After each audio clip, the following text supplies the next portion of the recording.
Maryland Pop and Horror Con, and of course Baltimore Comedy Factory. Thank you again, absolutely, for your courtesies, for letting us host your panels, have a little bit of fun, and just an all-around good time on an all-around good weekend. So again, I'm Vampire, this is Devil, this is the Vampire and Devil podcast, and we're going to continue having some fun. We're going to go back to a little bit of our childhoods, to people that we saw constantly on TV, and everything going on with their careers as of right now. So first and foremost, Lori Beth Denberg, thank you so much for giving us some of your time this afternoon. Thank you very much for having me. Absolutely. So let's talk a little bit about just, what's going on like right now. How's 2026 been treating you so far? 2026, we're a little more than halfway through, right? Yeah. All right, we're right in the middle. Right in the middle. Yeah. It's been all right. It's been all right. Things are on the uptick now. I'm out. I have a motorhome. I travel the country. I meet people like you. I meet people like regular people too. Not showbiz royalty, just people. I know. Well, at least let me take a moment to go put on a little cologne before we continue. Exactly. So I am having a really great time doing that. Absolutely. No, for sure. And we really appreciate you coming out and hanging out with the fans. How have you been enjoying the convention so far? I have been enjoying it very much. There are some very dedicated cosplayers that spend so much more time in makeup than I could ever bring myself to do. Some may be present. Exactly. There's today she's a bit of a scary nerd. Are you like a Harley Quinn murder bot? I don't know. But she was a very scary, deadly nurse yesterday who got the job done. So, meaning she looked like a good scary nurse, not she killed a bunch of patients. So she did not do that job. I think she's just pretending. But no, I love these cons. I love these cons, big or small or whatever. It's fun to meet. It's fun to meet other people that do the cons. It's great to meet the fans who, because I say, like, I know how important TV was to me growing up, and like the effect. I mean, hello, said I want to be on TV, that it had on me. So when I meet people for whom I've been that influence and part of their childhood, it's really impactful. It's really nice. Absolutely, for sure. And we were talking just casually with a previous guest of a panel about just, the stuff that you grew up on, watching and everything, from we got into a Funko Pop conversation. I was talking about the old cartoon show and like underground movie of My Pet Monster that I'm a huge fan of personally. Okay. But when it came to leading up to your career starting in television, what was it about television for you, watching it that got you, invested in characters or shows that translated to you wanting to be on TV yourself? I think, well, the TV is there. It's in your house. When you're young and you don't have a car or the ability to drive a car, even if you had one, it's just what's there and what's available. And I'm from, that latchkey kids. I could get home with no one before everything went crazy. Yeah. And so it would be all about the TV, and I really just gravitated toward the things I liked, which really shaped my view of comedy. Like, I would say the two biggest influences on my sense of humor were The Simpsons and Mystery Science Theater 3000. Oh, that's a really good one. Yeah. I like that. That's cool. And once you find that thing, you like, you kind of devour it. And I would say that I even studied TV, like when it was in the 80s, let's say, whenever stand-up was really big, there was always stand-up shows on TVs. It was The Brick Wall, it was, and I would just kind of study and watch all of it and just kind of take it in. And I don't think I knew at the time that I was really banking it and building a vibe of my own, but that's what ended up happening. Absolutely, for sure. And I've always, grown up and been a big advocate for how great Nickelodeon was. And you were, of course, so heavily involved in really what brought so much popularity to that channel. And, I've always said aggressively that as solid and great as Nickelodeon is now, and so many generations are growing up on it now, I personally don't think it will ever be where it was when I grew up and got to really enjoy it, because I find that the way the shows were cast, but also the style of the shows being put on, especially with like Snick in particular, which I was a huge advocate for, that Saturday night 2-hour block to look forward to. Yeah. That's what I really was. No shock to anybody. Are You Afraid of the Dark was my jam, but I loved Doug. And then the subsequent part, Rocko's Modern Life, and then the stuff that also subsequently brought in All That, which of course you were very much influential in bringing into, the common populace and just pop culture in general. And I always truly did love your segment. My favorite ones for you was the the cynical information. Yes, vital character. information. Vital yes. information. And I really always loved those part of the episodes.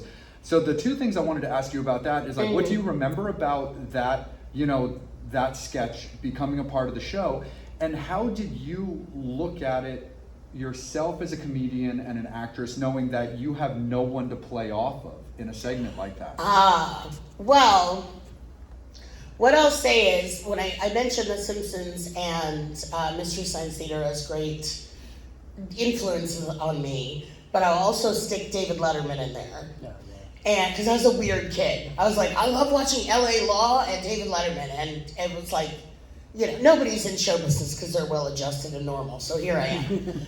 But when we came in, that was in the first episode of the first season, we did a read through, and it was Vital Information with Kel Mitchell.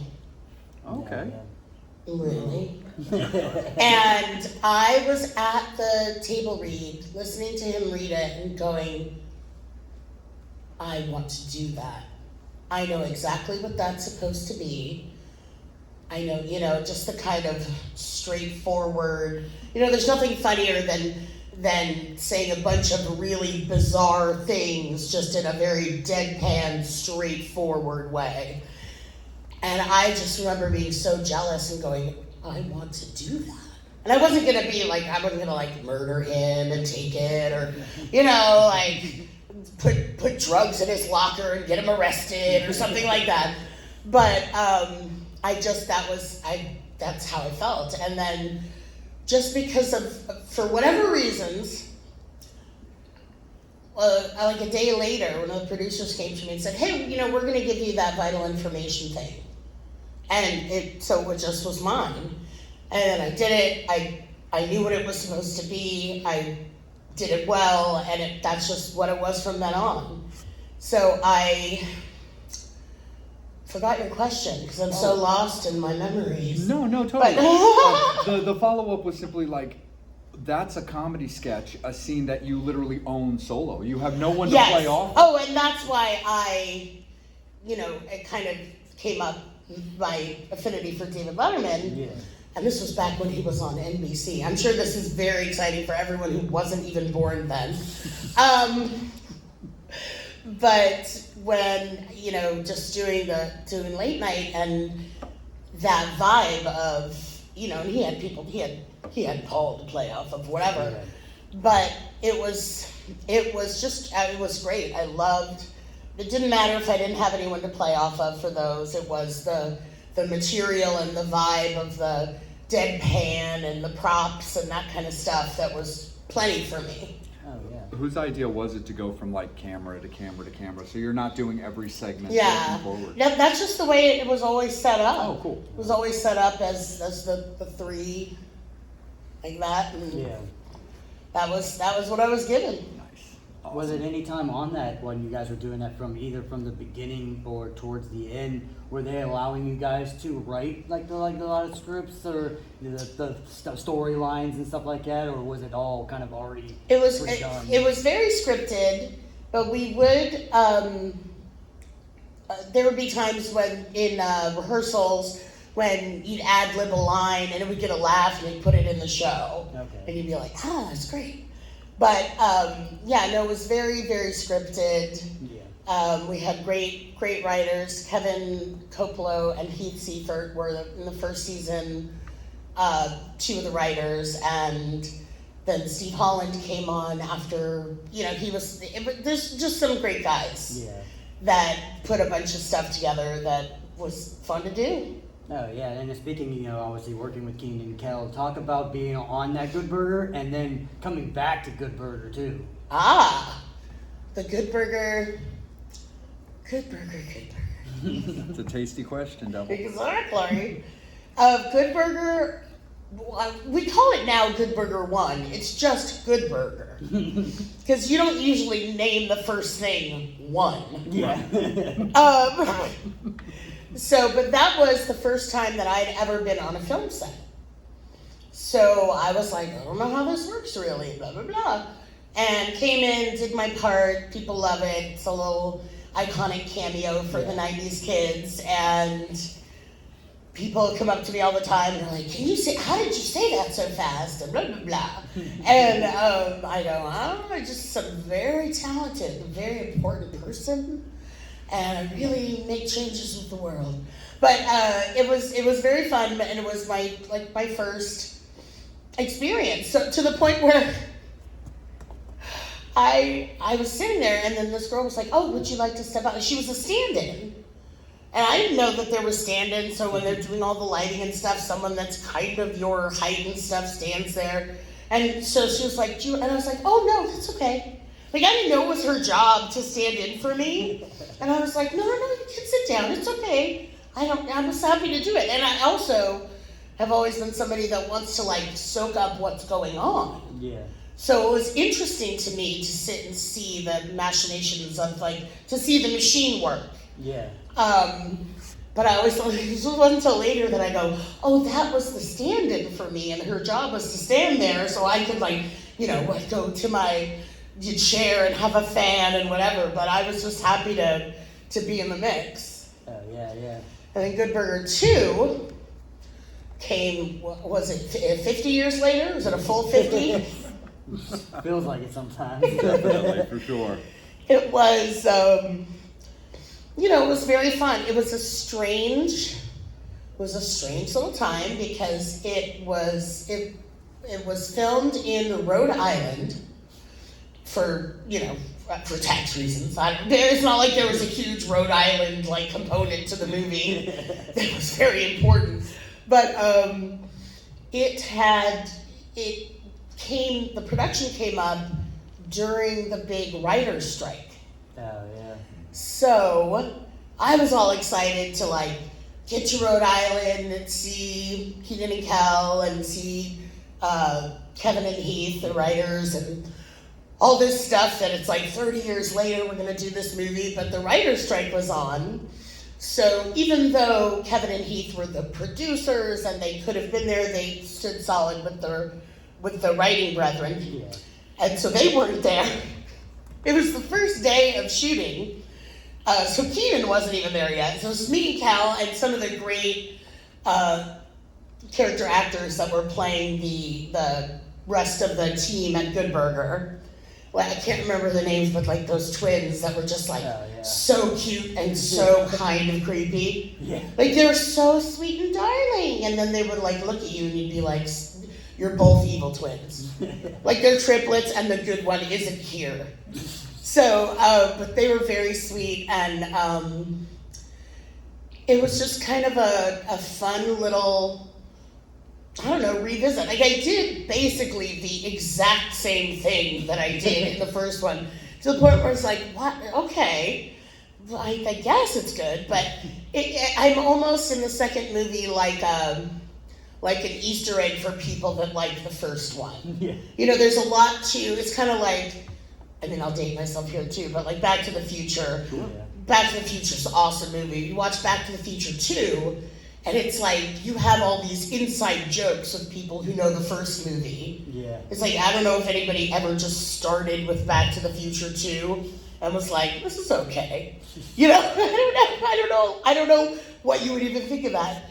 But so Good Burger 2, I felt was a lot of fun, but more fun for people that knew and loved the first one. Yeah. Yeah. I mean, yeah, because it's kind of funny when you talk about that, because I've said it before with movies when people start with 2 or 3. So yeah, it's it'd be weird to see that one and be you know, because that's basically those kind of movies, like the reboots that have come out. Yeah. They're basically for the fans of the original. Exactly. Stuff. I mean, gonna guess it's nice to have that younger generation that maybe didn't, you know, weren't alive when that came out. Yeah. To kind of enjoy that comedy, but it's, you know, we all know that it's made for us. It's made for, it's made for us now. And then, you know, talk about, you know, when you were doing that, talk about also doing dodgeball. Like, how was it all? How being on that? Dodgeball was a great job. Dodgeball was a great job, front to back. I'll tell you this. So, I've read every, you know, audition for Fat Girl from, you know, this and that side of the Mississippi. And there's ways to write it and there's ways to present it that is horrible. Yeah. And there's ways that are good. Like when it says, character is huge, ugly, fat girl, you know, 20 to 30 years of age, disgusting. You know, like, you're like, okay, great, let me get my hands right around this audition. You know, or there's just ways to word things. Yeah. And so this one, like, just was worded very nicely, and it was a funny bit. And I went into the audition and just felt good about it.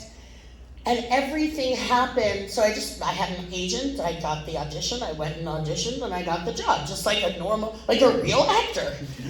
It was quite a coup. But every step of that was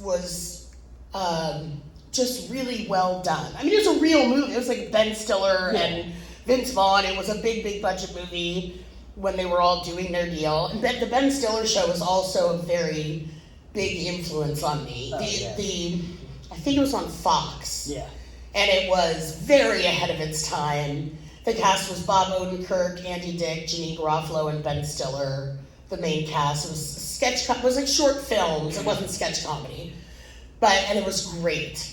And I used to tape it, again, dating myself. I used to tape it on my VCR on a video cassette recorder that taped. Exactly. Every Sunday, I think. And I remember going to one Sunday and it wasn't there, and I was like, what is happening to the world? So it was exciting to, you know, be in a Ben Stiller film. He wasn't the director of that one, but I was just hoping when I got the job that they would, I said, I hope that they put me in a harness, because the whole gag is that, like, I'm a fat cheerleader and that the mean kid doesn't like Justin Long, so he makes him, like, audition with me for a tryout with me, and he has to hoist me up. And I thought, God, I hope that they put me in like a harness and fly me up instead of just like a green screen. You know, I was just, and they did everything exactly the way that I hoped it would be done. I got to go in for a whole extra day before we shot to the stunt shop and get fitted and practice with the harness, and it was just really just top notch. It was just exactly as I hoped it would be. Yeah. And then on set was really fun, and Ben Stiller did show up. They weren't in the scene that we were doing, but Ben Stiller did show up, and Vince Vaughn showed up.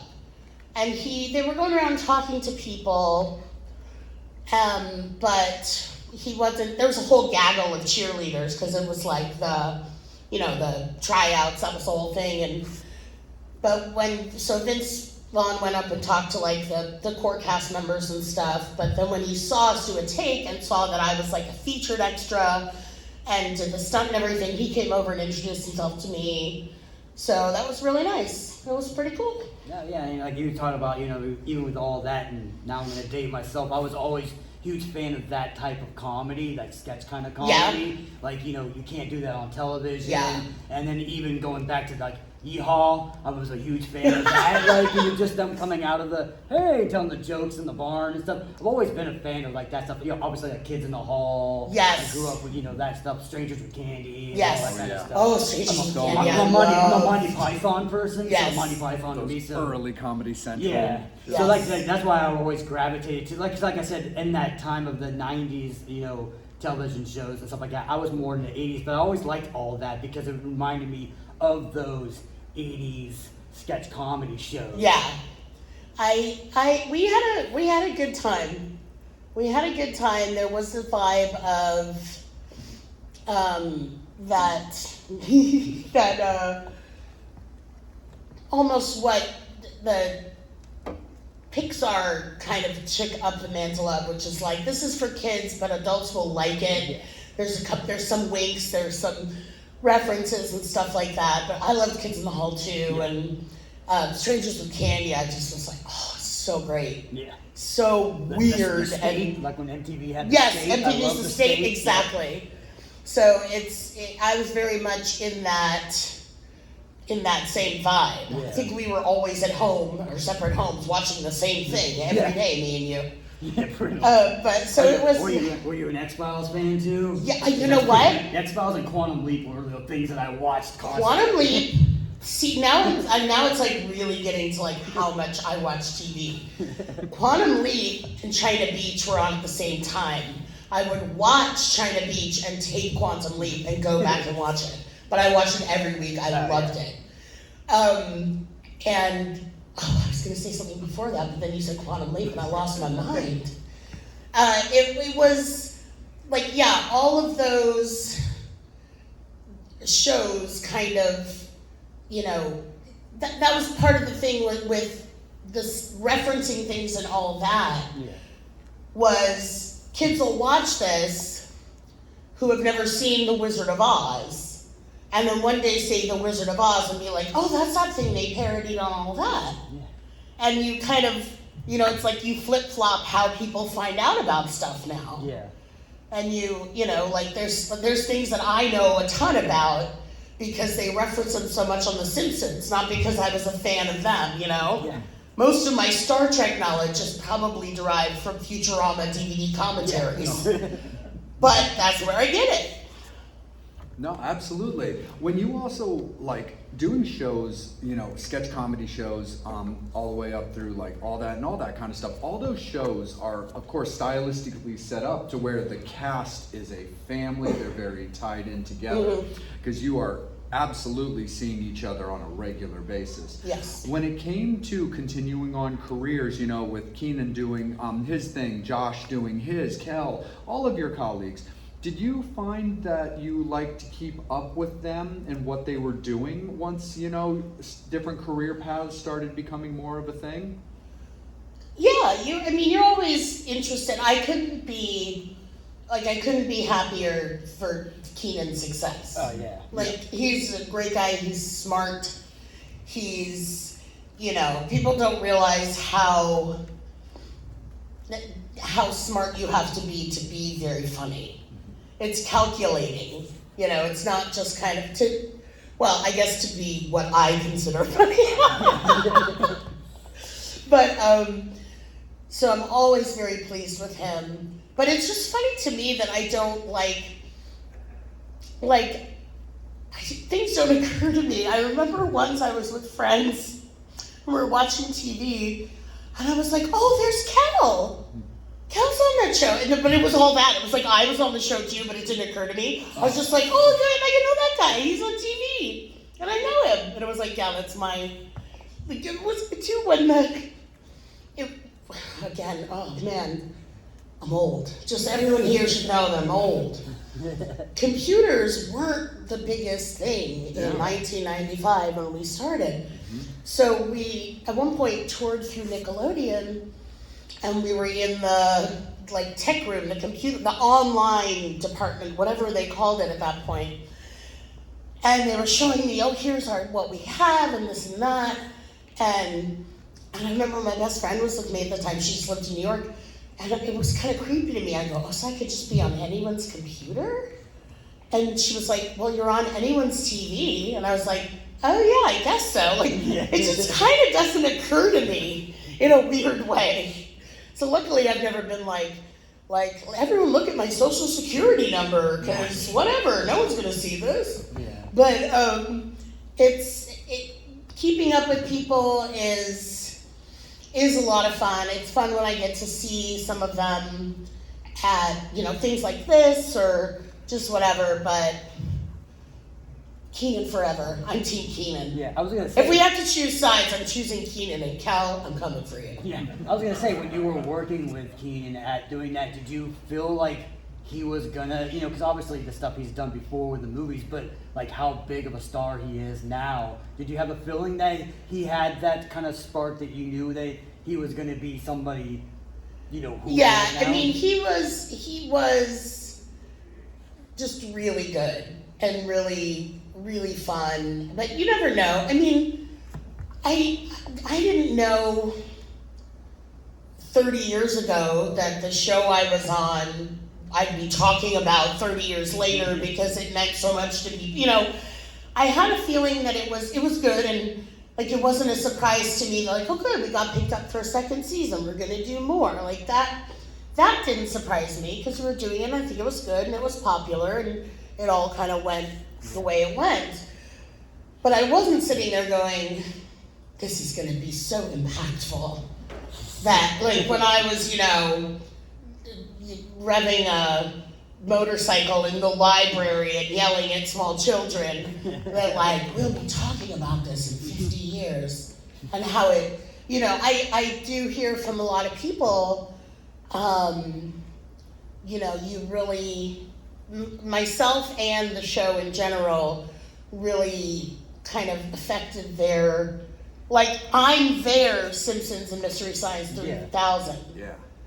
And that's kind of crazy to me when I think about that.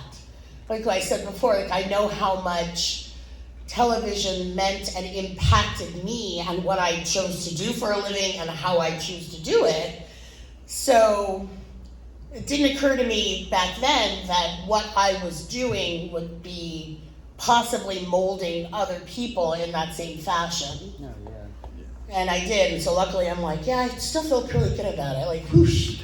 No, for sure. Because like one of the things too about like the changing of the times, and I'm very curious to hear your take on that, is a meme I saw recently that I still love is it refers back in the day. It's like how you found your friends in the 80s, and it was literally a picture of a whole bunch of bicycles just on a yard versus it's completely different now. Technology is so much more advanced. Everybody has a camera and a video camera in their pocket and all that kind of stuff, where in the mid and early 90s when that is absolutely not a thing, as you're having this success with all that, and then also of course subsequently building your career, how do you remember about what you had to do to find roles or audition properly, where now LB Denberg can be found with whatever socials you have set up to be found that didn't exist back then? What do you remember about building your career without that stuff? Well, what I like is that your question supposes that I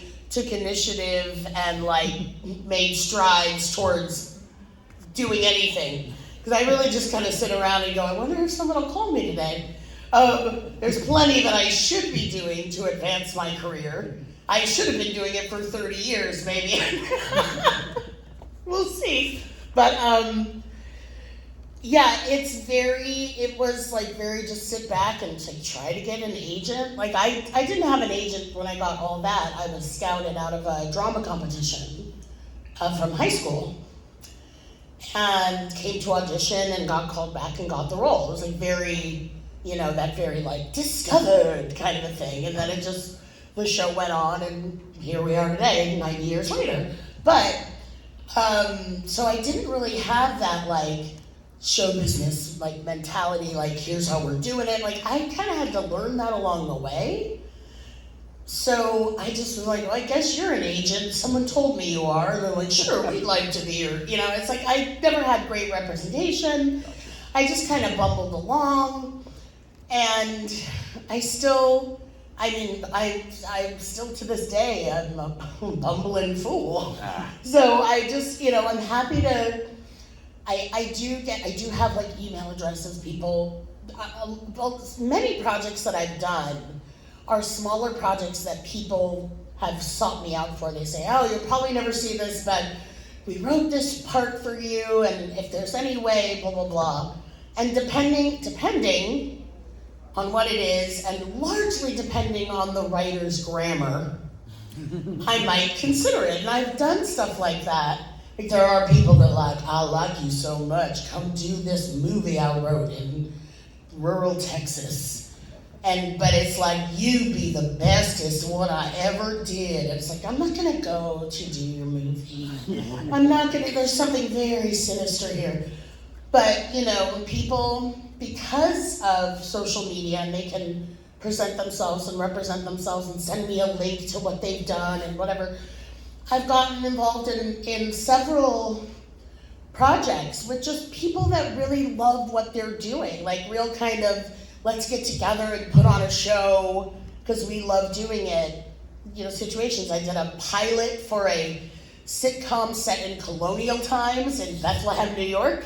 No, not Bethlehem, Pennsylvania. You know, I did a cameo as myself in a web series called The Doll, which was about, it was a Katie doll, but it was about Barbie conventions and like the ickiness therein. But I played myself in a 90s flashback. And then had a great experience. And those are people that just like reached out to me and said like, hey, would you be interested in blah, blah, blah. And I looked into them and I mean, I'm not foolish. I just go, sure, pick me up. I'll dress nice. I'll meet you in a dark alleyway. But through them, they then wrote another, was supposed to be a web series. It turned into a movie, or I'm not sure what it is. One day you might see something called The Tonopah 5. It might come out. But we did that, and it's a great experience. So I've always kind of been just like bumbling along, like I said, doing whatever. And social media is the bane.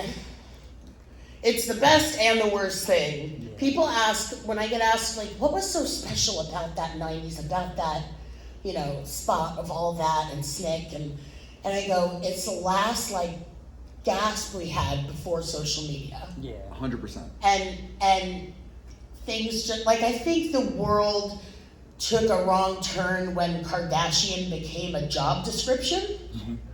And it's just kind of a much different, harsher, more perilous kind of a vibe. Yeah. Whereas you would have, you know, in the 90s, like, well, all our bikes are outside, let's go in and watch all that at 8 p.m. Mm-hmm. at the same time as everyone else is watching it. Yeah. 100%. I've said that forever, like, and I will die on the hill for this fight. In fact, because I won't die at all, because I will continuously win this. Mm-hmm. Is back when, you know, all of us were younger and growing up, you know, and Devil and I have been around for a few hundred years now. We just try to look good for our age. But the thing that I've always been very aggressive on is just, in nobody's opinion but my own, certain childhood experiences just cannot be done now. Like, sleepovers, for example, had the same formula they always had.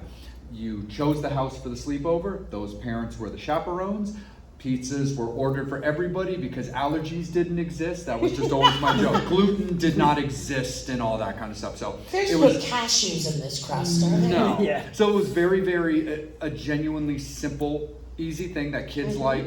You would go to Blockbuster, the parents would turn their eye, everybody knew you were gonna go to the horror section, or you were gonna order something, or you were gonna rent something, comedy R-rated, that you weren't supposed to, and that was that. But then it was an experience, sleeping bags all over the floor, and then the next day you go about your business. And just now, because there's just so many other things, you know, so many games, so many, you know, phones that can be, you know, having people's attention, that real camaraderie and just environment of sleepovers and stuff, I feel, is just definitely something that's genuinely lost. And again, it is the changing of the times, and technology is vastly improved. So like, I super duper get it. But Mrs. Vamp and I have always talked about that, like when we have kids, it's like they're gonna be raised as 80s and 90s kids. We want them to have a childhood.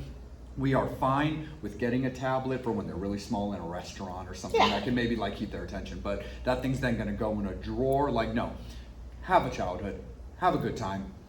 Let us get phone calls that you were being mischievous and maybe you accidentally broke a window or something like that. We are prepared to handle that, because that means you're out doing life experiences. Exactly. So it's definitely like a different thing when it comes to like how life just was back then before all the technology made things at times a little easier, some might say. Yeah. Or a little more distracting. It's distracting, it's misinformation, it's, you know, because It's misinformation, not vital information. Exactly. Very well said. And then you've also had every mom watching true crime every minute of every day. And I'm no mom, but I've watched way too much. So I'm like, well, someone has to watch your kids though when they're out. Yeah. We got to put at least a tile GPS tracker on the bike. Let's make sure we know who's where and when. Mrs. Vamp and Mrs. Devil, they love their serial killer Yes. true crime documentaries. So much. You get really mad at someone and it's just be watching these, like, just remember they always get caught. I'm watching this because, yes, that horrible person's going to get murdered for a good reason, but the person that does it will always get caught. Okay, back. And we're not murderous. Like, No. that kind of a deal. No, absolutely. And a final thing real quick in this segment, and then I'll kick it back over to Devil, because we want to, allow you to meet as many fans, of course, as possible. And we absolutely do appreciate your time when it comes to, sitting with us. Yes. And only for the sake of, professionalism and for the Fangs and Infernos and your fans that will be watching when this is posted, but also the fans that have come out to watch you this afternoon for your panel live. In the simplest form, with the way documentaries and going back into the past over certain situations are kind of a thing nowadays. Mm-hmm. When you simply look back at your time at Nickelodeon and what, were happy times versus some darker times that have been talked about recently, simply how do you look back at your time at Nickelodeon and ultimately allow yourself to always smile when you look back at that time? Well, this comes up a lot. I have no regrets. And I might be one of the few people involved that can say that. I did right by people. I tried to do the right thing. Always. And I look back at some of the stuff I did that, has been out, whatever, that I go, I don't know, when I was 18 and I said, this isn't right. My integrity is the most important thing to me. Yeah, absolutely. And it's still intact. To my detriment most of the time. I say, this is right, this is wrong, I'm saying this is where I stand. And the aftermath doesn't affect me. I don't go, oh, I wish I hadn't, blah, blah, blah. Because I wake up and go, nope, I did the right thing. Maybe eventually, maybe I'm playing the long game. Integrity might be the long game. Maybe it'll come back around eventually. But it's really just looking back at, to go back to what I said before, that when I said Keenan is smart and he takes a lot and you really have to plan. I worked really hard at my sketches, at the work. Yeah. And I still do to this day. There's a way that I do my job that is like work. Yeah. And I'm really happy about that. That makes me smile because I take satisfaction from that. When I meet people 10, 20, 30 now years later that say it was so impactful to them, and it was something people, at some point, everybody got together and decided to use the phrase, you made my childhood. Yeah. All of a sudden, people started saying those exact words. And that's really, really gratifying. And to look back and say, I'm proud of the work that I did, and I'm proud of the person I was while I was doing it, is pretty awesome. Yeah. I'm just the best. I guess that's what I'm really trying to get across to you guys. I'm much better than everyone else all the time. Yes. But speaking of that, kind of piggybacking off of that yes. too, yeah, obviously coming to these cons and stuff like that, you have a lot of those fans that come to you and tell you, how impactful you were and how much they watched you as a child. Doing these cons, have you met any of the celebrities that you raised up, or have you met anybody and got to meet anybody doing these cons that you were super geeked out at being, oh my god, I can meet this person? Who did I meet? I don't know. I'm always Maybe not. I think that I'd have to go to a con for an older generation. I don't think a lot of the people that I would be geeking out about would be at a con, like sitting next to me. I did though. I was in Albuquerque. I will say this. I was in Albuquerque doing Albuquerque. I'm sorry. I keep. If your wife is watching, this is unintentional. I just keep kind of trying to itch my knee and touching us man that I have no business touching. Sorry about that. And there were, like, Henry Winkler was there. Oh yeah, that's awesome. And yeah, that was like really cool. You go like, you're the Fonz forever. And I didn't speak to him. We were waiting for an elevator. And they were somebody was talking about, oh, this happened at the con. And his responses were just wonderful. Just exactly he said, well, I'm having a great time here. So everything's going well. It's like, that's exactly what you should say. Yeah. And I was just pleased, it was just really nice to see that. But I don't really go and like geek out on people. I'm probably because I'm just too tired. I'm like, I'm not gonna go up there. Although I did at 90s Con go, because when you're a very important celebrity like I am, sometimes they let you go, like they had the DeLorean from Back to the Future was there.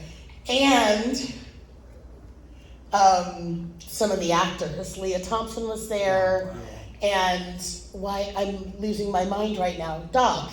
Christopher Lloyd. Thank you. So Christopher Lloyd was there, and so they just took me because I was talent and just through the line and get me a picture for free. It was like $300 or something, and I was like, it's really cool, But that's kind of like, my geekdom is like, I once saw Patti LuPone at a newsstand and really lost my shit. Yeah. Like, I don't know that, I think of the people that I meet here as more colleagues and that kind of stuff. I'm just that weird person where I don't think any of the people I really geek out over would be here. Or maybe I've just been in show business so long, I realize there's no reason to geek out. So I can't surprise you with Scott Bakula. Oh my God! I met him. He was so nice. I was doing am I talking too much? Nope. Okay. Not at all. You're like, this was supposed to be over 45 minutes ago. Shut up. He was at an event, a Nickelodeon event. I think it might have been for the movie Snow Day. Okay. Which was a long time. It's a deep cut. Snow Day. Yeah. But I think it might have been for that. And he was, and of course, like I had said before, I taped and watched Quantum Leap every week. Just a Bakula fan. It's all good. And he was there, though, with his kid and was just very nice. And I said, oh, Mr. Bakula, hello. And he said, call me Scott. And, he was just there doing whatever craft we were all doing at the, it was one of the activities to do at the premiere party.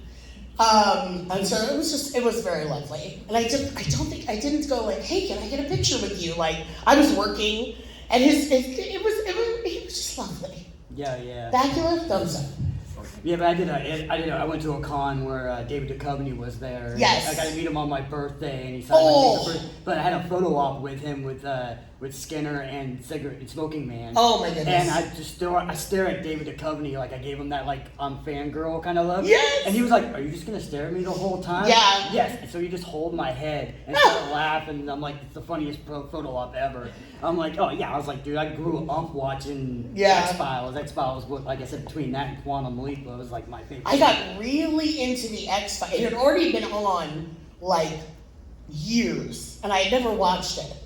And I watched one episode in syndication, and Tony Shalhoub was the guest star. And I can't remember that he had something happen to him, and they were studying him. But because it was Tony Shalhoub, it caught my attention. I watched the episode, I really liked it. And I'm like, I guess I like the X-Files. And so then I watched like the next episode live of the X-Files, where it's one where season 8 or something, like it was way deep into everything.